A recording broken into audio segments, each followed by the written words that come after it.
Merci. Bonjour. Je suis enchantée de participer à ce festival que je trouve extrêmement intéressant. Merci à Frédéric de son invitation et de son accueil. Merci à vous de votre présence. Je vais parler de Rosa Chacel, une écrivaine, je crois, inconnue à l'étranger et malheureusement assez oubliée en Espagne, ce qui est dommage parce que je trouve que c'est une écrivaine qui a un énorme intérêt. Pablo Neruda, qui l'a connue, la décrivait comme une demoiselle de Valladolid, de façon mi-affectueuse, mi-méprisante, je pense.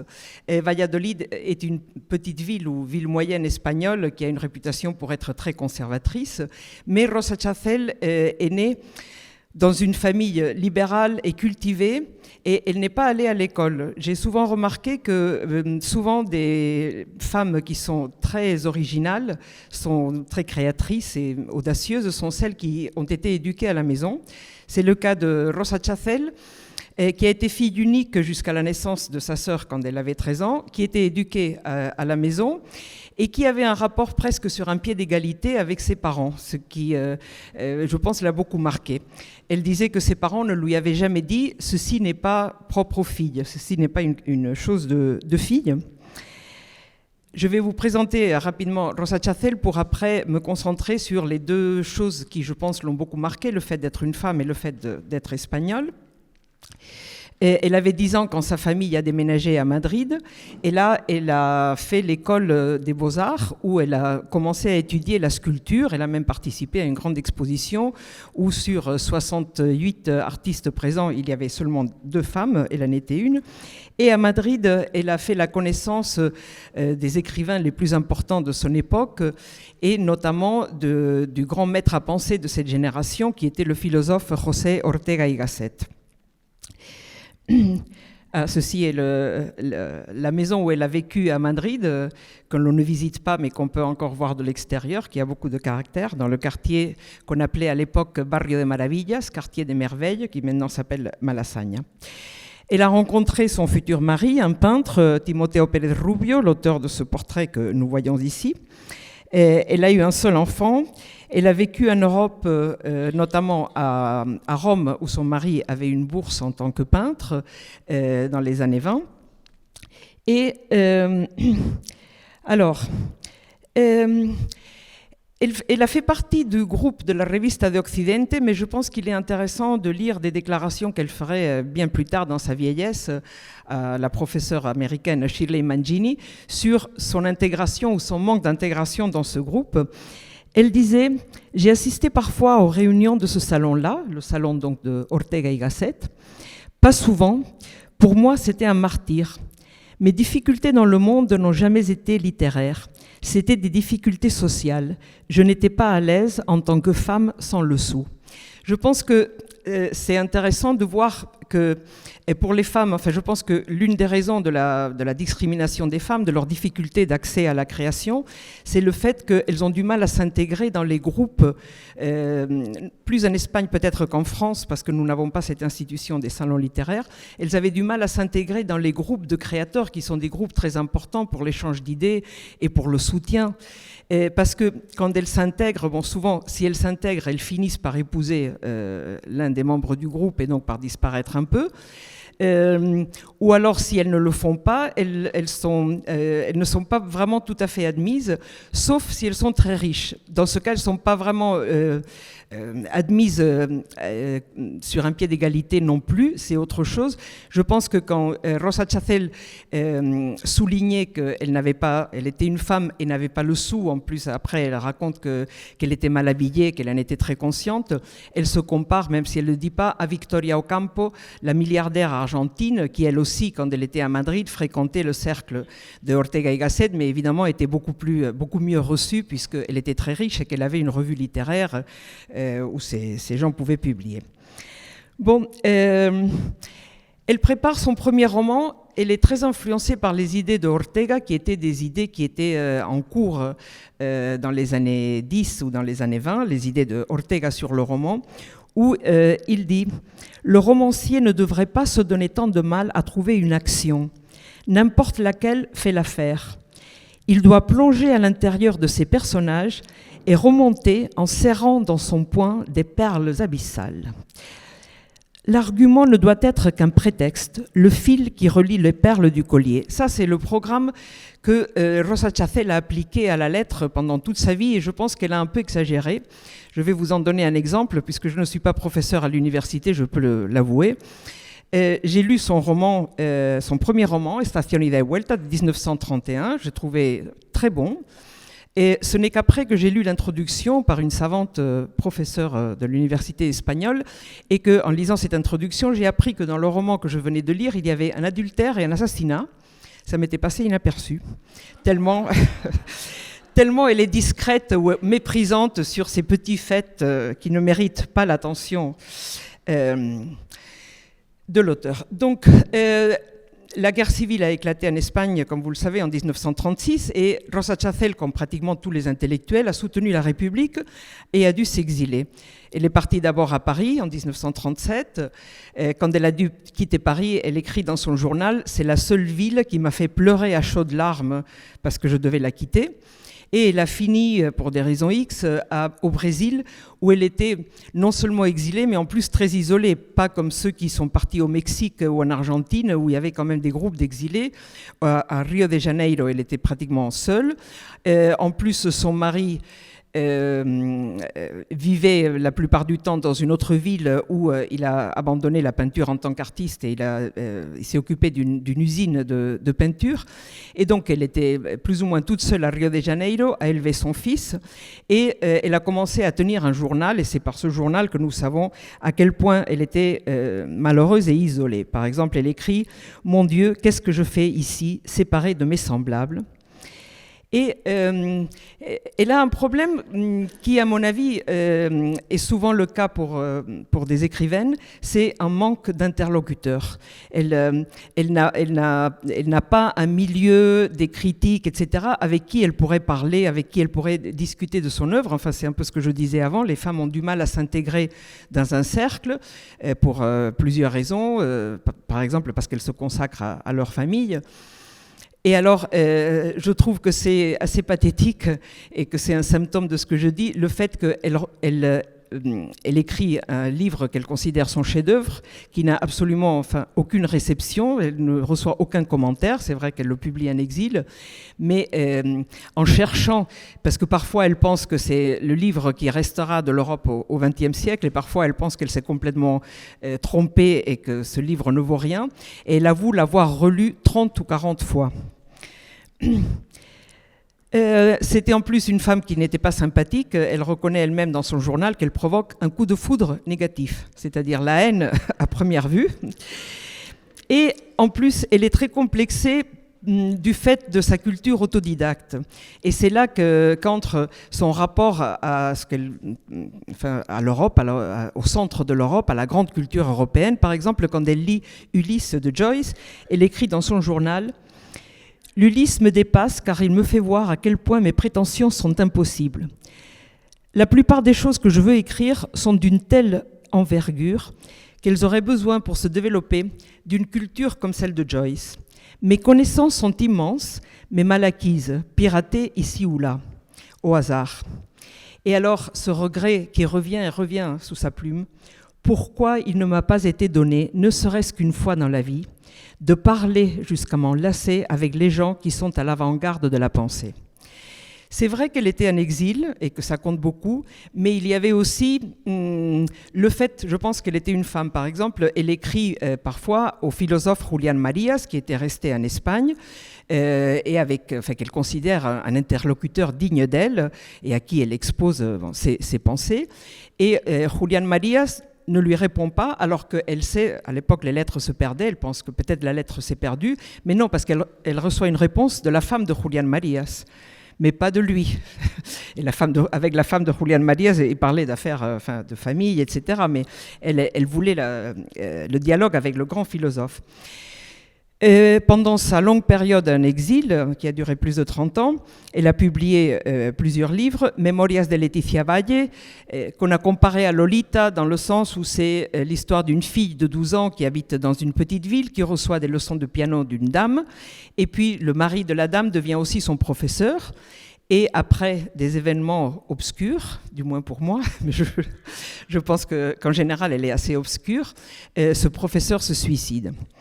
C'est un de ses livres les plus connus.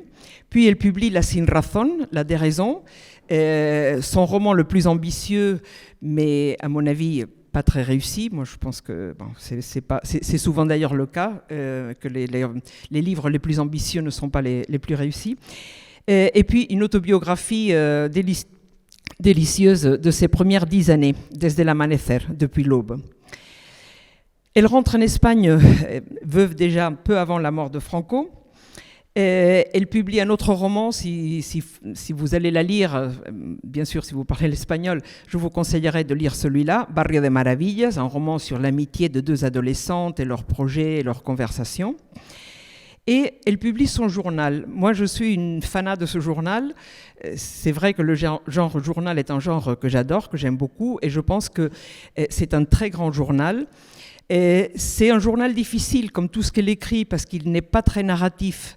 Mais je pensais à une phrase d'Éric Marty dans son introduction au journal d'André Gide. À propos, je n'ai pas traduit Colette, je n'oserais pas, c'est trop compliqué. Mais par contre, je l'ai préfacé, j'ai fait une sélection de ses nouvelles et une préface. Mais par contre, j'ai traduit le journal de Gide. Et je me rappelle de cette phrase d'Éric Marty qui dit « La vraie intimité, c'est le regard sur soi-même ». Et je pense que dans ce sens, ce journal est férocement intime parce qu'il a une sincérité atroce sur elle-même. Elle fait une introspection et une analyse de ses circonstances et de sa vie assez déprimante, mais vraiment très frappante, très, très profonde. Et alors, donc je passe à ma deuxième partie. Que signifie pour elle d'être une femme ? Bon, d'abord, elle en parle à la 3e personne. Elle dit d'elle-même, elle parle de son machisme spartiate. Elle affiche son mépris pour ce qui est mou, féminin, impuissant. Elle déteste le travail ménager. Elle dit « Le travail ménager me détruit plus que toute autre chose ». Elle dit ça dans son journal.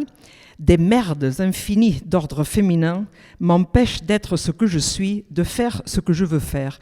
Ce n'est pas seulement le temps qu'elle consacre au travail ménager, c'est le fait que ça la rabaisse, je pense, à la condition féminine. Et elle écrit, enfin, il y a plein de déclarations comme ça dans son journal, « Pauvre femme », qu'il est triste de voir que les êtres qui, pour eux-mêmes, par la fatalité de leur structure, sont tellement déplorables, ne remédient pas à cette situation naturelle avec un peu de grandeur. Elle veut remédier à cette situation naturelle avec de la grandeur. Elle veut, pour ainsi dire, être un homme honoraire. Malheureusement, les hommes ne l'entendent pas de cette oreille. Et donc, elle trouve souvent... c'est-à-dire, je pense qu'au début, elle a pensé, comme il est le cas, je pense, de beaucoup de femmes, que les femmes étaient méprisées à juste titre, enfin du moins d'un point de vue intellectuel, mais qu'elles allaient prouver qu'elles étaient au-dessus et qu'elles étaient les égales des hommes. Or, d'un côté, comme je disais, les hommes ne l'entendent pas de cette oreille, et en plus, plus ça va, plus son écriture, qui devient de plus en plus autobiographique, parle de choses féminines. Et pour elle, c'est une sorte d'échec. Par exemple, elle écrit dans son journal, il faut dire que quand elle rentre en Espagne, elle a l'espoir d'être enfin reconnue. Elle aurait pu l'être à un grand niveau de 2 façons. Il n'y avait pas de femme à l'Académie, elle aurait pu être la première. Et il n'y avait pas de femme qui avait reçu le prix Cervantes, elle aurait pu aussi être la première, ou du moins rentrer à l'Académie et recevoir ce prix, même si elle n'était pas la première. Et alors, elle fait confiance à son roman La déraison, mais elle écrit dans son journal, quand elle le relit pour la 50e fois, « Ce qui est grave, c'est que tout à coup, la sin razón sent la femme, hélas. Et je n'ai plus le temps d'entreprendre quelque chose de plus mal. » Et puis, elle commence un autre roman, et encore une fois, elle écrit « C'est puéril, c'est exquis, entre guillemets, je n'arrive pas à atteindre le ton mal. » Et puis, il y a une anecdote qu'elle raconte dans son dernier journal, et que je trouve vraiment très, très significative. Elle va à une réception, bon, ça la gêne, elle n'est jamais à l'aise dans les mondanités, elle est mal habillée, elle est vieille en plus, et puis c'est une femme, bon bref, et puis elle n'est pas sympathique. Mais elle essaye de s'approcher du ministre de la Culture. Bon, elle ne le dit pas avec ses noms dans son journal, elle parle d'une certaine personne, mais on sait qu'à cette époque, le ministre de la Culture, c'était Jorge Semprún, que vous connaissez bien en France. Et alors, elle essaye de se rendre sympathique à Jorge Semprún et d'essayer de deviner à ses regards si elle peut avoir ou non le prix Cervantes, puisqu'en dernière instance, ça dépend de Monsieur le ministre. Et très découragée, en rentrant chez elle, elle écrit « Je crains qu'une certaine personne ne regarde Ciencias Naturales, c'est le dernier roman qu'elle a publié, avec un profond mépris, comme la création d'une, quoi qu'on en dise, femmelette. » Eh bien, j'arrive à la fin. Donc, je pense que d'un côté, Rosa Chacel détestait d'être une femme, elle avait cru pouvoir surmonter ça et être un homme honoraire, être une exception, mais elle se rend compte que ça ne va pas être possible. Mais jamais elle ne dit ça franchement, parce que je pense qu'elle détesterait être une de ces femmes aigries qui se plaignent, en plus ça mène à rien. Ou alors ce serait reconnaître que malgré tout, malgré son intelligence, sa culture, sa création, etc., elle est une femme. Donc elle ne parle jamais de la discrimination qu'elle a pu subir en tant que femme. Par contre, elle parle beaucoup de la discrimination qu'elle subit en tant qu'Espagnole. Mais c'est curieux quand on y pense, parce que de toutes les nations de la Terre, elle parle comme s'il n'y en avait que deux, alors qu'on sait qu'elle a vécu dans d'autres pays et qu'elle lisait d'autres langues ou elle connaissait les cultures d'autres langues, comme par exemple la culture anglaise. Alors pourquoi elle parle seulement des Français et des Espagnols? Et ce à quoi elle aspire, ce n'est pas à une égalité des chances et de la reconnaissance entre les auteurs français et espagnols, mais à être une exception, à être, elle, reconnue. Donc la même chose qui se passait pour les hommes, sa vision des hommes et les femmes. Seulement pour les hommes et les femmes, elle n'est pas explicite, et pour les Français, oui. Je vais vous lire ce qu'elle écrit dans son journal quand elle lit La modification. La modification est formidable. C'est bien mieux de ce que j'attendais. L'argument est le même que mon roman Estación Ida y Vuelta. Un homme qui s'apprête à abandonner sa femme entreprend un voyage et à la fin, il décide de ne pas la quitter. En plus, les deux livres sont des discours mentaux.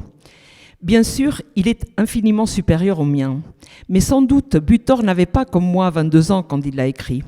Et puis, il a dû faire son incomparable baccalauréat français et probablement un doctorat, car il sent son Sorbonnard à plein nez, alors que moi... J'ai toujours l'espoir, elle essayait, elle peinait, elle essayait de lire par exemple les romans français ou les livres français, elle voulait absolument lire L'être le néant, mais elle était au Brésil, à une époque où il n'y avait pas Internet ni Amazon, et elle ne sait pas comment faire. Elle pense même qu'il y a dans son immeuble, il y a une voisine française qu'elle rencontre parfois dans l'ascenseur, alors elle pense à l'approcher et lui demander si elle pourrait l'aider d'une façon ou d'une autre, si elle n'aurait pas, par exemple, chez elle, L'être le néant, puis elle se rend compte que non, que c'est plutôt improbable. Mais elle continue à essayer. J'ai toujours l'espoir d'entrer en contact avec les écrivains français par n'importe quel procédé, mais il n'y a pas moyen.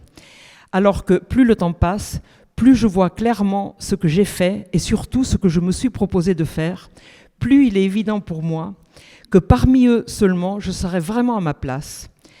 Mais à la fin de sa vie, avec Shirley Mangini que j'ai mentionné avant, elle parle de cette coïncidence entre sa littérature et notamment le nouveau roman.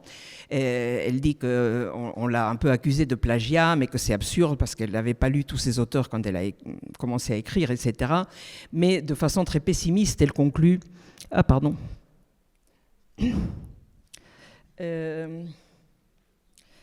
Alors, attendez parce que...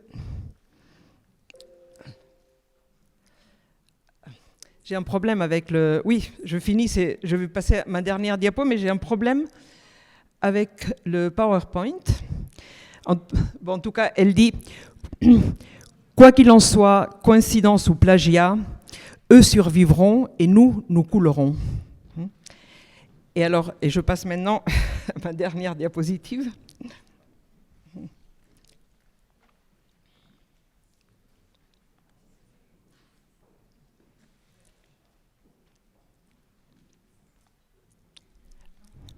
Voilà. voilà, c'est la statue de Rosa Chacel dans sa ville natale, Valladolid, et je vais conclure par 2 remarques. L'une, c'est que pour moi, Rosa Chacel est quelque chose comme la graine d'un baobab planté dans un pot de fleurs qui peut tout au plus contenir un géranium. Et puis, je voudrais aussi répondre pour elle à une question qu'elle se pose dans son journal. Elle sent qu'elle est ennemie d'elle-même. Elle écrit « Qui est-ce qui, à l'intérieur de nous, prend parti pour les autres ?» C'est-à-dire qu'il y a une voix dans elle, qui me fait penser à cette voix évoquée par Virginia Woolf, qui parle pour les autres et donc contre elle. Et je lui répondrai par une phrase qu'elle écrit elle-même, comme ça, sans aucun commentaire, aussi sans contexte, dans son journal, qui est Mulier mulieri hiena, vous aurez reconnu Hobbes, Homo homini lupus, et je lui dirai, si jamais je pouvais lui parler, je pense qu'une femme misogyne est la pire ennemie d'elle-même. Merci.